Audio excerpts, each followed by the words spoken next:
Well, good afternoon, everyone. Welcome to part one of the Sellability of Your Business webinar.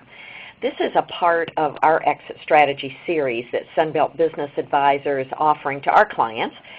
These webcast presentations are here to inform business owners so that when the timing is right for you to move on to your next venture or retirement, you're going to be well positioned to maximize what you're walking away with. I'm Joan Young, the president of Sunbelt Business Brokers, which, as a quick plug, we are the largest business brokerage firm in the world, and we're located in San Jose. Today, I'm very pleased to be able to introduce our guest speaker, Dale Radcliffe of the Alternative Board. He's an experienced business executive who has a successful track record of over 30 years in both large companies and entrepreneurial middle market companies. Dale's experiences from finance, strategic planning, marketing, and sales across a variety of industries, including banking, high-tech, retail services, and consulting. So after Dale's 15 years career at B of A, where he held numerous management positions, he became the CFO of 3 consecutive $20 million companies. And during this time, he managed the acquisition and merger of several companies, as well as the ultimate sale of his company to a Fortune 500 company. Pretty impressive, Dale. Presently, Dale is a certified facilitator with the Alternative Board, which is a peer advisory company in the Bay Area. By the way, at the end of our seminar, we're going to have 10 minutes for question and answers, and you can enter your questions in the chat box on the bottom left-hand corner of your screen. We're also going to be unmuting the conference from time to time, asking for responses, so that means no goofing off, guys. So if we don't get to your questions during the time, please feel free to call Dale or myself directly, and our information will be on the last slide for your reference. So Dale, I'm going to turn it over to you to get started on sellability of your business. Well, thank you, John. Welcome to the first installment of a 2-installment series on sellability. Presumably, you're online with us today because you're interested in perhaps what the value of your business might be, or sooner or later perhaps selling your business. So what we're going to do is, over the course of these 2 sessions, give you a sense of how you may be able to increase that value of your business so that in the eyes of a third-party acquirer, you can maximize that value, and obviously what we're all trying to do is monetize our long efforts of building our businesses. So with that, why don't we go ahead and move to the next slide, Joan. So very briefly, if you got a piece of paper there, I'd like you to write a couple of things down. I won't refer to this again, but as we go through this workshop seminar, I'd like you to, when we're finished, take a look at it and see what you think about what you wrote down at the end of our session. First of all, note whether or not you think your company is actually sellable today. Yes, no, don't know. Secondly, what do you think your company is worth today? If you've got any sense of that, either through, have you had a valuation done, have you gone to another seminar, gut feel, whatever it is, just write that number down. And then finally, what does your company need to be worth? In other words, if there is going to be a financial payoff at the end of the day, what does it need to be to support you in whatever the next phase of your life is, whether it's going to be another project or retirement or whatever.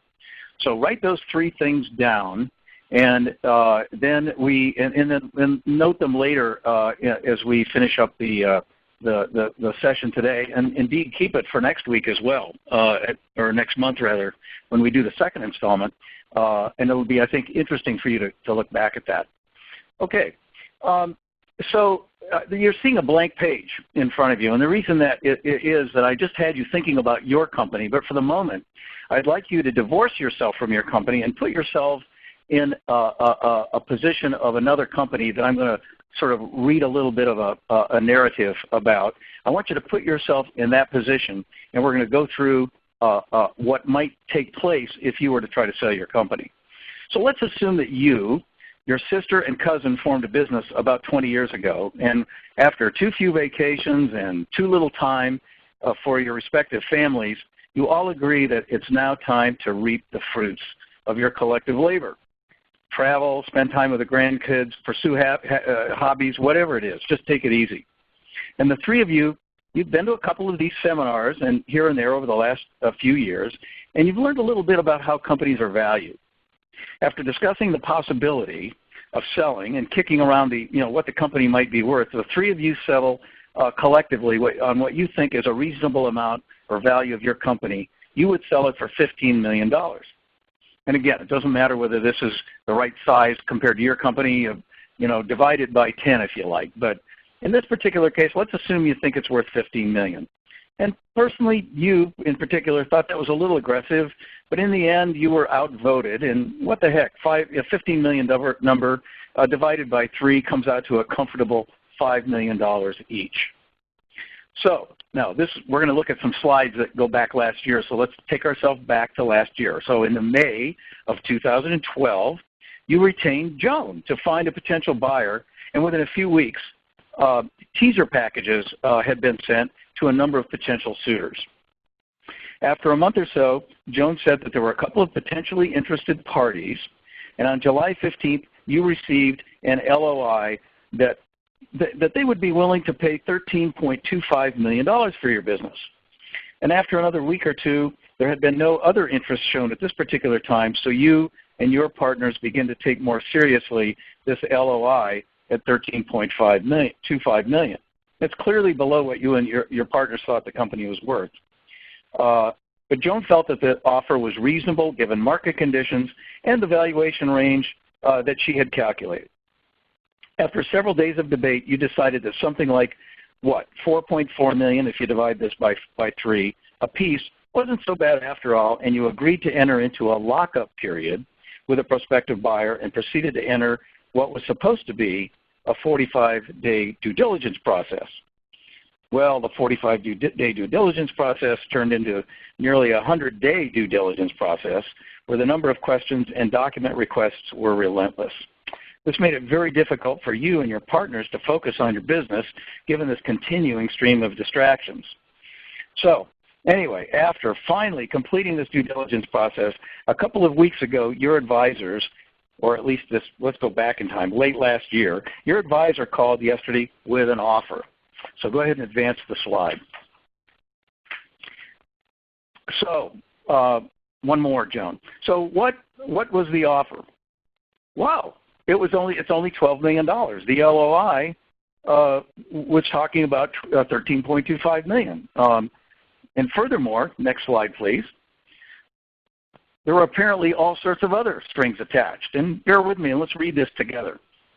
So in their offer, they said, based on the information provided to date, the total consideration that we're prepared to pay for the company is approximately $12 million total valuation, or approximately 6.3 times Adjusted EBITDA, earnings before interest, taxes, depreciation, and amortization. If any of you wanted to talk a little bit more about that, type in a question. That's typically how companies are valued. It's a cash flow substitute or proxy. So they're coming up with an Adjusted EBITDA of $1.9 million when you sent them in your due diligence Adjusted EBITDA of $2.1 million. Hello? Keep going, Dale. Okay, I thought I heard a question. So already they've taken the $2.1 million cash flow that you had shown them for the recent past, and they've cut it down to $1.9 million. Well, that's not the worst of it. They have a structure proposed here that takes this even further down in terms of cash valuation. Let's look at number 1, $8 million cash valuation, and then down below where it says number 2, a $4 million earnout. Wow, what's this? Well, going back up to the $8 million, not only is the $8 million not going to come immediately, but they're only talking about $6 million in cash up front upon closing. Mm-hmm. Then another $1 million in cash at the end of the year. Again, it's secured by assets and so forth. That's not the important thing right now. But then you have to wait another year till the end of 2013 to get the next $1 million in cash. And then comes the earnout piece where you have to meet benchmarks and things can't decline and increases have to this thing has got more strings attached. And at the end of the day, what do we have in cold hard cash? $6 million. So next slide, please. So what happened here? And if you would unmute at this point, Joan, I'd like to hear from the group in terms of what their... The conference has been unmuted. What is your reaction, anyone, and I'll call on you if I don't hear from somebody here, what is your reaction to that sequence, that little story I just told, and what occurred? What happened?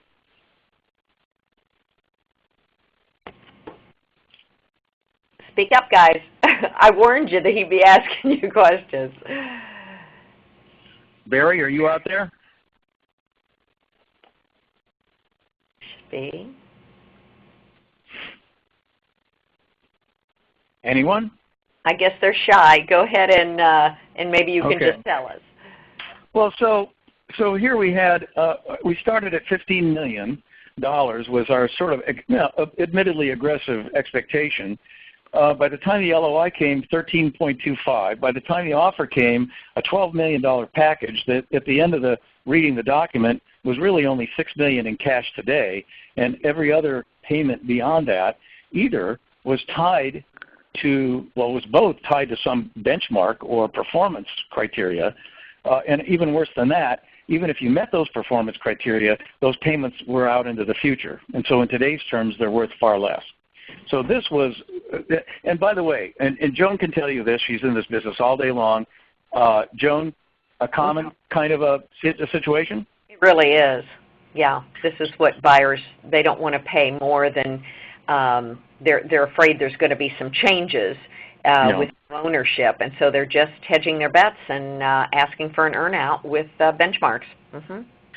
So the lesson here is, what can you do to inoculate yourself as much as possible against these kinds of haircuts, I guess we'll call them, to the nominal price, or at least build the value of your company so when this process takes place, and it's a negotiation. This isn't the end of the line; it's the beginning of a process. But so that you end up at the end of the day with a larger number, and that you end up at the end of the day with a larger number up front in cash, rather than having to meet benchmarks or earnouts or whatever. Next slide, please. So anyway, what we want to do with this couple of webinars that we're going to work with you on over the next month or so is we want to help you build value, whether it's for you, a successor, or a prospective buyer, to put more cash in your pocket. Whether you want to sell your company today, a year from now, or 5 years from now, what we're going to help you do is identify those things that you could improve, that you could accelerate perhaps, that are going to give you a better valuation, a better perception in the eyes of a potential acquirer. Next slide. So, is your company an attractive asset? What would an outside objective party think when they look at your company? And we're going to talk about all the aspects of it. Clearly the financial aspects are going to be there, but we're going to talk about some others as well. What do buyers value? Where do you stand on those parameters of what buyers value? And what can you do between now and the time when you ultimately do really want to sell your business, exit, to improve how attractive you are on these various dimensions? So as you can see at the bottom, increased value for the buyer is going to end up with a better price for you. Next slide, please. So we're going to talk about, over the course of these 2 sessions, 8 separate criteria or areas to explore. The first 3 of which we're going to talk about today, the last 5 of which we're going to talk about next month. So today we're going to talk about financial performance, profitability, how that figures into the calculation, the growth in that profitability going forward, and the perception that it creates in terms of building value. And finally, something that's oddly enough called the Switzerland structure. And I should have said earlier, this sellability paradigm is outlined in a book called Built to Sell, and a man by the name of John Warlaw has coined some of these terms. And while they may sound strange, I hadn't heard Switzerland structure before. I think when we get into it, you'll see how it's an important concept and one that we all ought to pay attention to. So in a month, we'll deal with those last 5 characteristics, all of which, again, can help create value for your business. Next slide, please. So let's take a look at this bar graph. And as you can see, some of the things that we were just listing in the previous slide are graphed and correlated to how good of an offer. Getting a premium, meaning a premium offer, meaning one at the high end of the range rather than the mid-range. What kind of things do buyers look for? And this comes from some actual hard data in the marketplace. And then starting at the bottom, if you look at the bottom, profitability growth is I won't say by far, but certainly is the leading correlator. In some respects, if you don't have profitability and profitability growth, the others really don't matter. So it's a starting point, and it's an important one. Growing industry, as we work up together on the graph here. Relatively low market share. This may seem counterintuitive, but it turns out that the more share you have in a market, the harder it is to grow. And as we're going to see in a few minutes, the growth aspect of cash flow and profitability plays a huge role in terms of buyer perception and in the actual valuation. Low customer concentration. I'm just working my way up the graph. Recurring revenue. You have to go out and earn new revenue every week, every month. Or is there some sort of a recurrence or a repeatability built into the model? Company size, 5 times factor. We'll talk about that in a little later in this session. But to what extent is there growth room without increasing fixed costs? Again, we mentioned the Switzerland factor. We'll talk about that in a little bit as well. The management team. Are they going to stay? Are they going to leave? Are they good? Are they average? All of these play into the equation, as it were, for a buyer when they're looking to buy your company. Next slide, please. So buyers care about what? Well, they care about profit in the future. And not only is it profitable, but is it growing into the future? Is there some momentum here?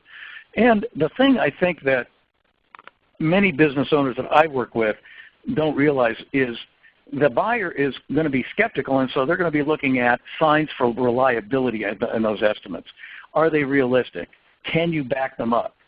And as we'll see in a minute or two as well, the recent past is the best predictor of the future. And so if you're going to make some statements about future cash flow, hopefully you've got some history to back that up and some facts and a compelling story about how those cash flows are going to behave going forward. Next slide, please. So we talked about track record, positive cash flow. Is revenue growing? Is the top line growing? Clearly the bottom line is going to be the ultimate determiner of the value. But and are the financials believable? And historically, by the way, are these terms that CPAs use when they look at your books every year, are they compiled? Are they reviewed? Are they audited? Audited statements are the most objective and typically most valued by a buyer, but many of the companies that I work with, and Joan perhaps as well, don't have audited statements. And so right. is that true, Joan? Yeah, it's very rare. Just oftentimes for the larger companies, 30 million and above, often a buyer will ask to have that done, but they typically haven't been. Mm-hmm. So people like Joan and I, when we get involved with clients, will often go through a modifying process. I call it normalizing. This very often, and perhaps those of you on the call here do it yourselves. Oftentimes, you mix a lot of personal expenses in with your business, and so we go through a process of taking all that personal stuff out so that the P&L and the cash flow, the EBITDA, reflects more the pure company operation. And it was that adjustment, as we saw in the story a few minutes ago, that the buyer apparently, I guess, so for lack of a better word, was skeptical about and reduced that EBITDA figure, which therefore ultimately the valuation went down as well. Okay, next slide, please.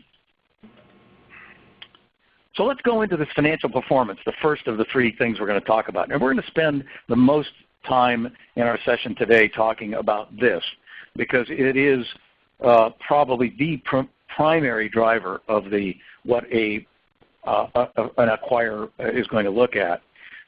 And when we say financial performance, we mean the profitability or cash flow. I'll kind of use those interchangeably, even though they're not technically the same. But I think for purposes of our discussion today, we'll just use those interchangeably.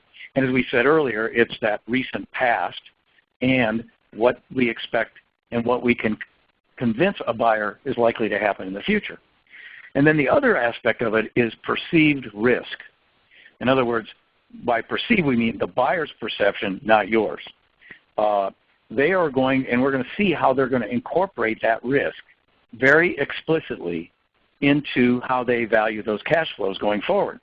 Risk is not a trivial thing. And so I guess as a sidebar, I would say anything that one can do in a sale process to convince to lower that risk perception in the eyes of the buyer is ultimately going to help your valuation. Dale, I would say probably one of the biggest risks that my buyers see, that if it's all about Bob, as I call it, if the seller is the one that has all the relationships with the clients, doing everything, that's very risky to a buyer. And so if any of you are in that position, bring on a general manager or someone else that is going to be more the face of the company because that makes you stepping out much less risky for them. Excellent point. And we're going to talk about that in a little more depth next month because, but yeah, these risks are going to be quantitatively reduced into the valuation formula, and we'll talk about how that happens. Okay. So how does this valuation process work? I'm going to introduce you, if you haven't already been exposed to it, a concept called the time value of money.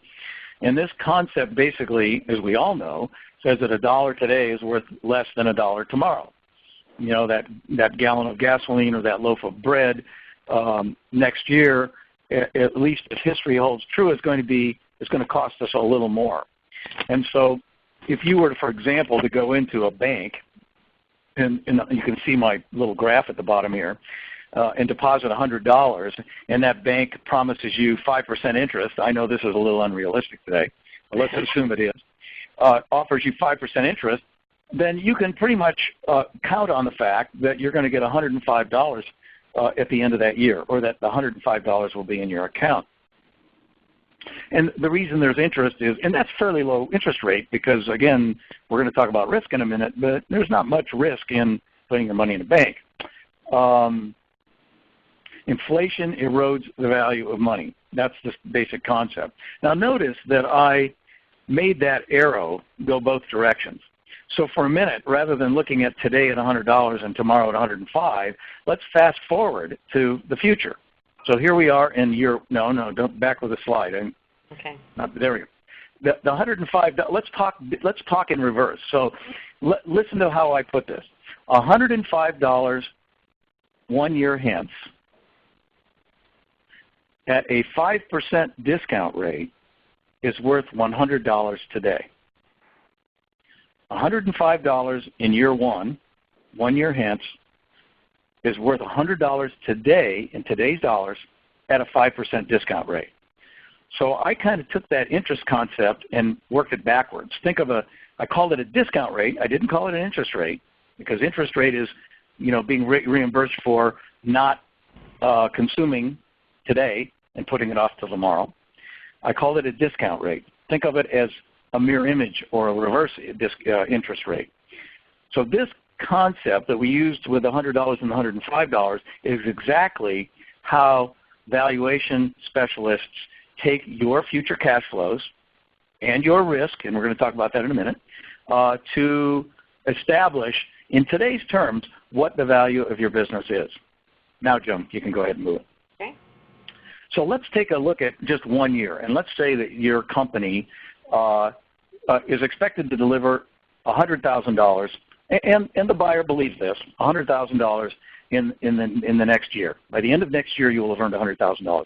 And let's assume, for purposes of this example, that the buyer believes that the discount rate that is appropriate for your company is 15%.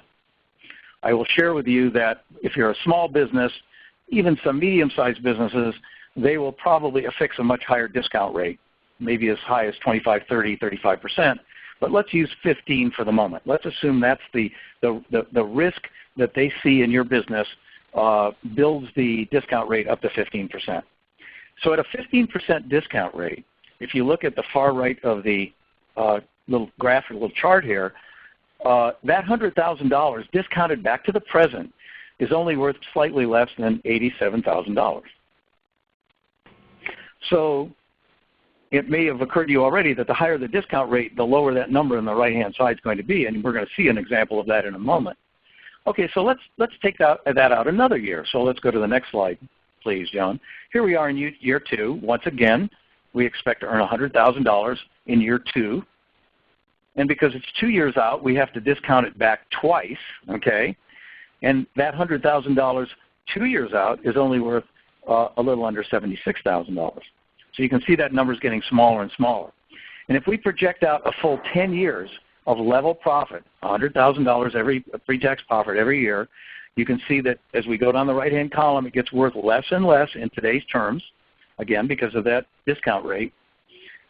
We end up with just a little over $500,000, which is what? Just better than half of the nominal $1 million that we earned if we had $100,000 times 10 years.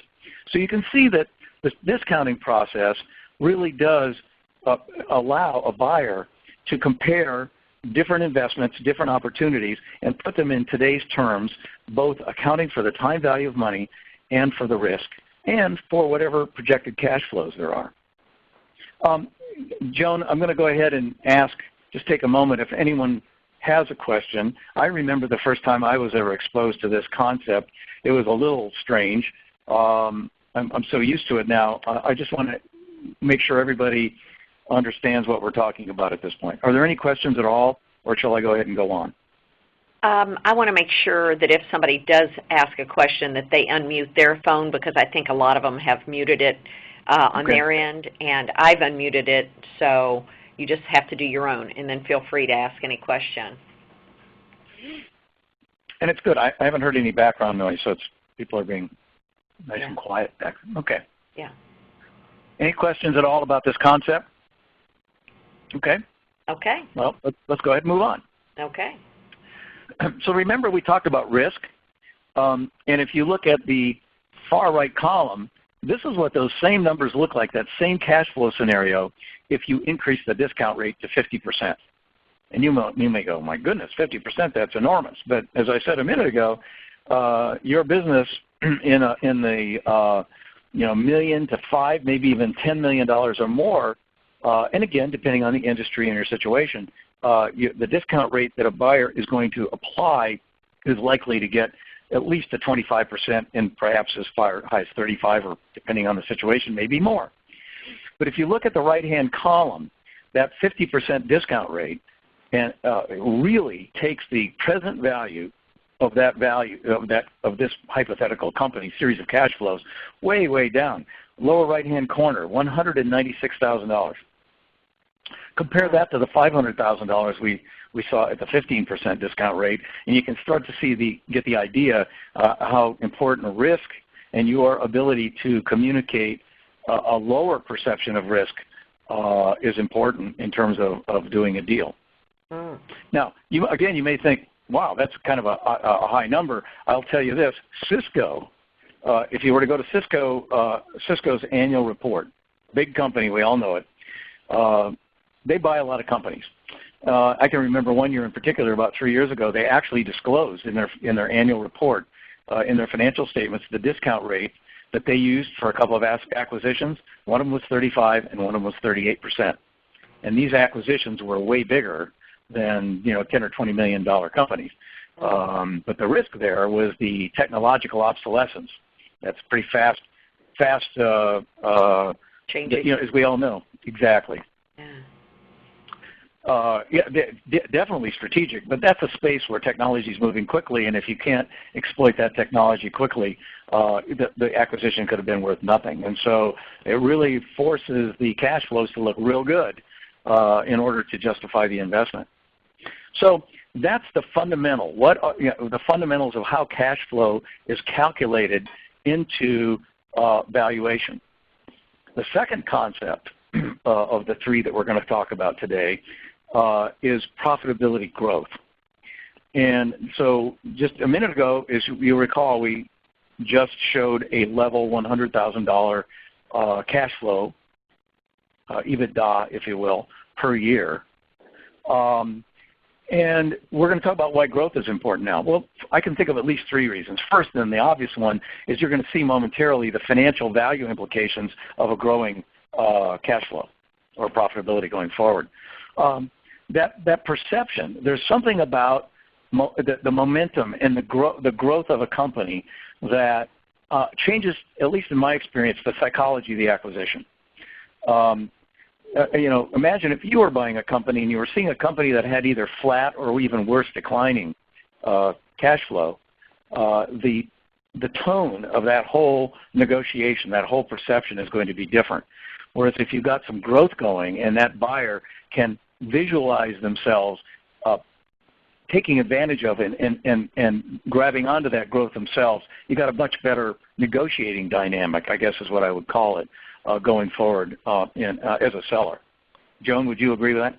Yes, absolutely. Yep. So let's go to the next slide. We're going to do a little bit of a sidebar. If your business, you're in a certain market, you have a certain product or set of products today, let's just take a look at this matrix for a moment in terms of what options you have in terms of growing that revenue and hopefully that bottom line, that profit or cash flow. And we have two dimensions here. The horizontal dimension, left to right, is going from current products to a world in which you're adding products. And the vertical dimension, if you look in the upper left-hand corner, is what are your current markets and to what extent are there opportunities in new markets. And if we sort of stay in the upper left-hand corner of the matrix, when we're increasing our product offerings within our current market, we call that market penetration, getting more market share in our current market with our current products. Going to the right, to the upper right-hand corner, when you add new products, when you can be creative and say, what can we offer our existing market, new products, we call that product development. And then the lower left-hand corner where we're offering current products to new markets, and that could be geographic markets, that could be creative ideas about taking our products and getting new applications in areas, in industries or customer communities that we hadn't thought of before. That's referred to as market development. And if you're doing both, new products into new markets, we call that diversification. And I encourage you to think about, and again, I don't know if they're going to have available to them this slide deck or not, Joan, but certainly make note of this matrix for your future thinking, because it's useful to think of your business in these terms and start to get creative about whether you can increase revenue through adding new products to existing markets, or your current products to new markets, or both. Good ways to think about your business strategically. Okay, next slide, please.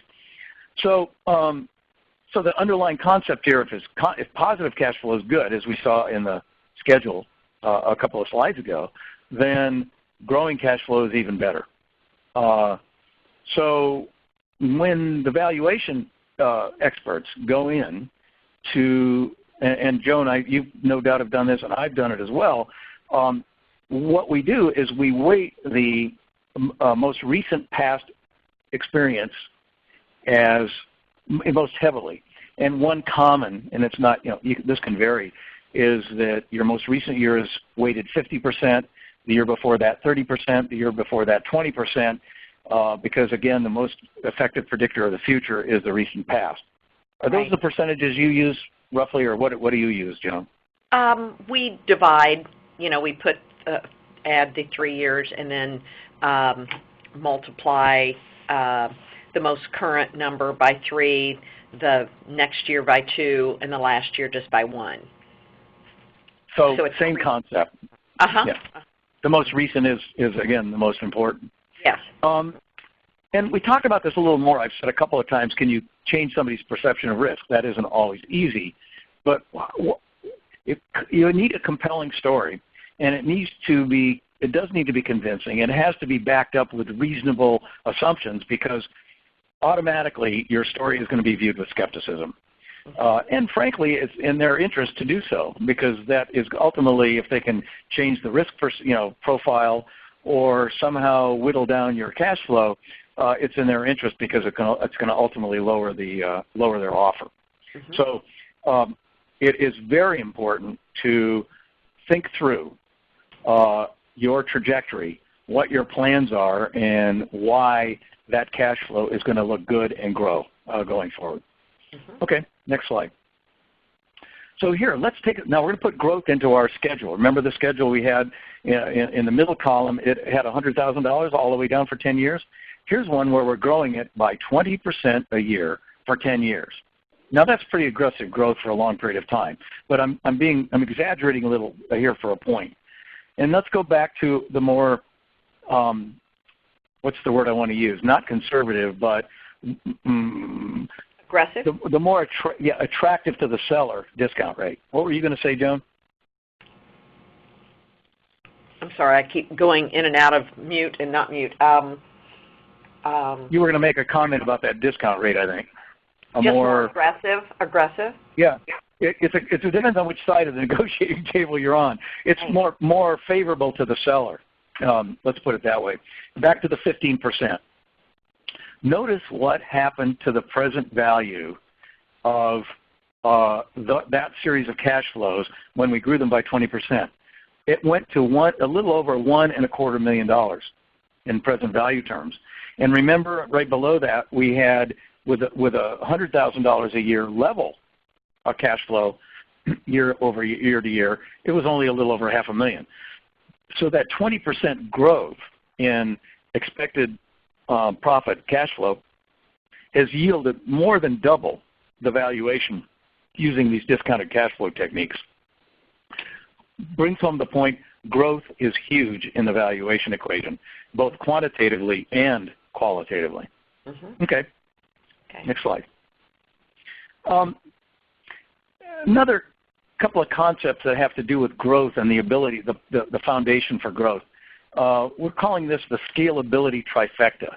If you can come up with a business model, and whether you have that model today or not, think about your business and what you might be able to adjust or do to attain a couple of these attributes.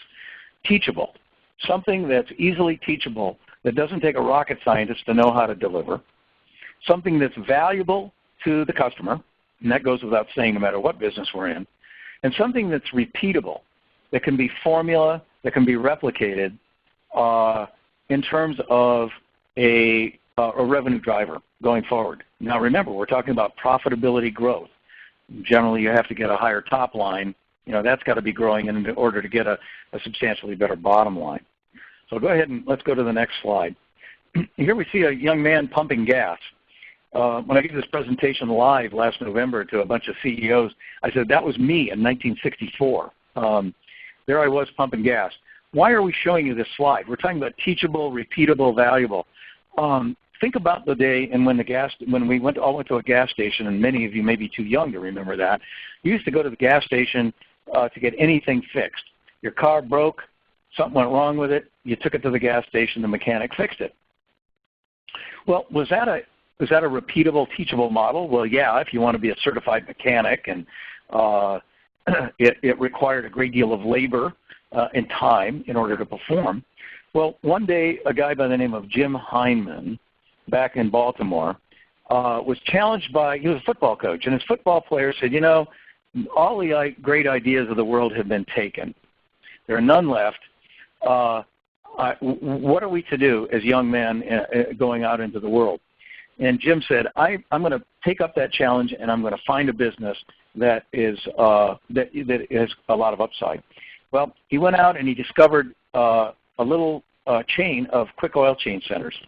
And Jim Heinemann went on to found the chain of quick oil changes that we all know as Jiffy Lube. So why are we telling this story? Well, that oil change that we used to go to that gas station for, they were able to take a piece of that automotive maintenance out of what John Warlaw likes to call the break fix. My car's broken, fix it. It's the maintenance. It's the relatively simple, teachable process of changing oil, fluid maintenance as the industry calls it. It's clearly valuable because, as we all know, changing your oil frequently is the lowest cost form of insurance against engine wear and breakdown. And it's repeatable. And gosh, there are literally thousands of those quick oil changes around the country now. It was a model that was scalable because it was teachable, it was repeatable, and it was valuable to the customer. And that is a huge, huge business.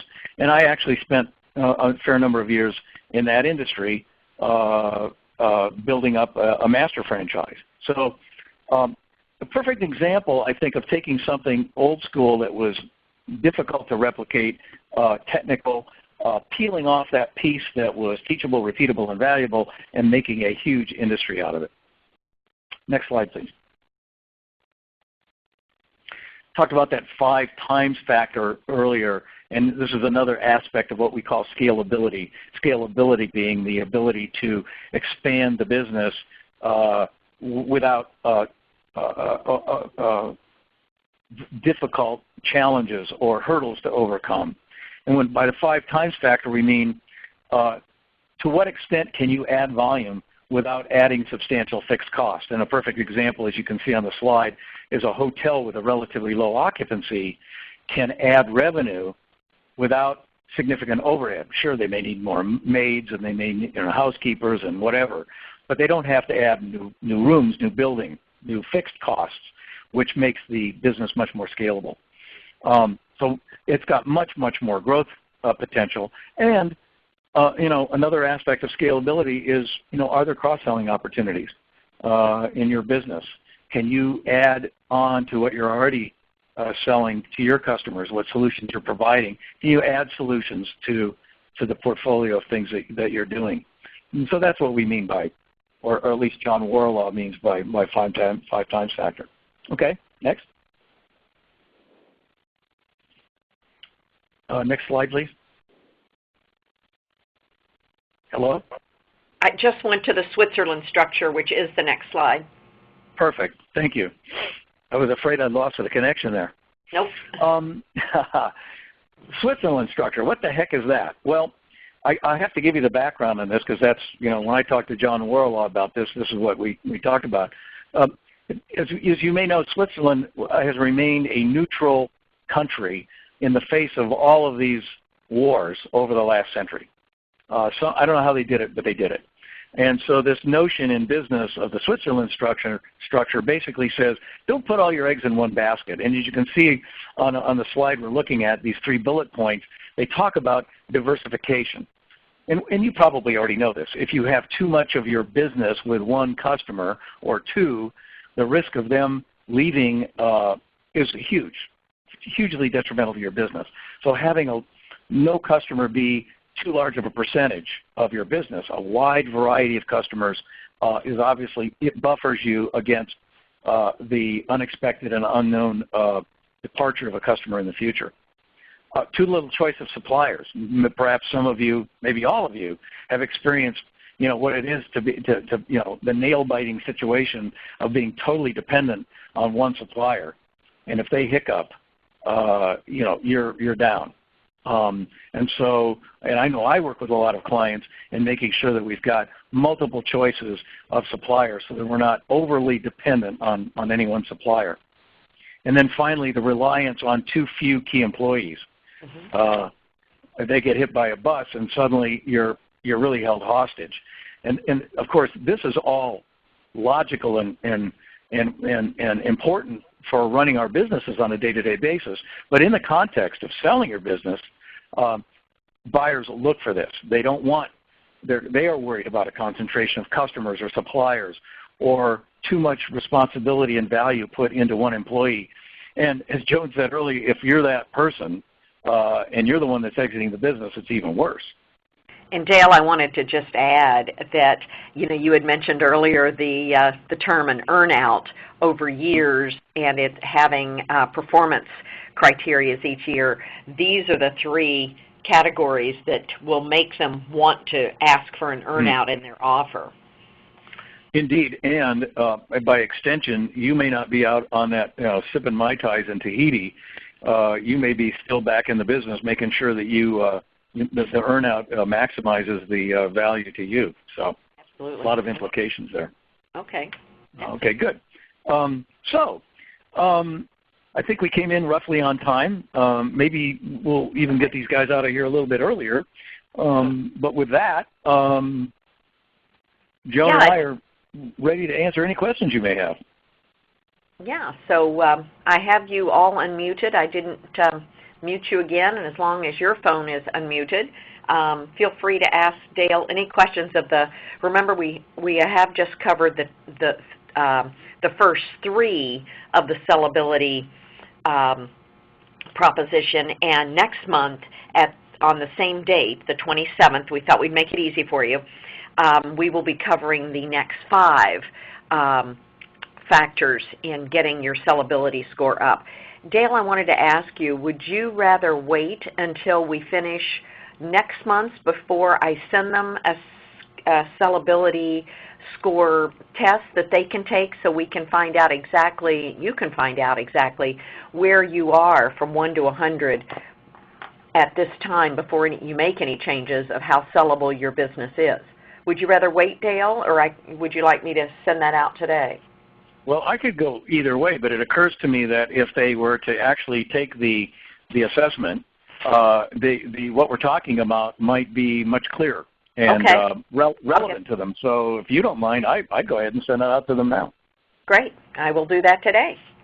And I encourage all of you to take this, because we've done it with many, many clients, and it has been it has triggered, how do I put it? It has triggered the right conversations with our clients about how to fill the gaps in that score so that they, as we said at the beginning, maximize the potential offer that they will ultimately get when they sell their business.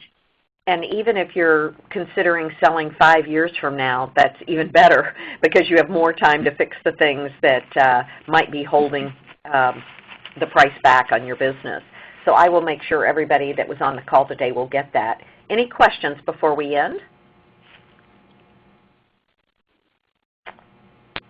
You must have done a good job, Dale. Well, thank you, and I look forward to joining you again in about a month. Thank you for tuning in, as it were. Again,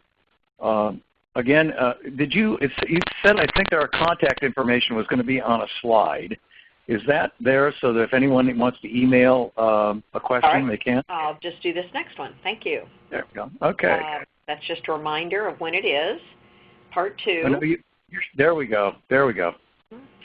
So there's our contact information. Call either or both of us if you want to discuss these concepts, have any questions.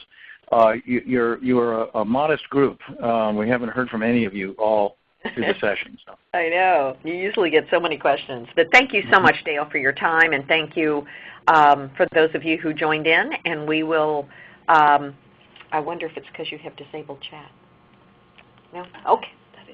Okay, well, so hopefully we will get that out to you today, the sellability score, and hope to see all of you back on the 27th of March at 2 p.m.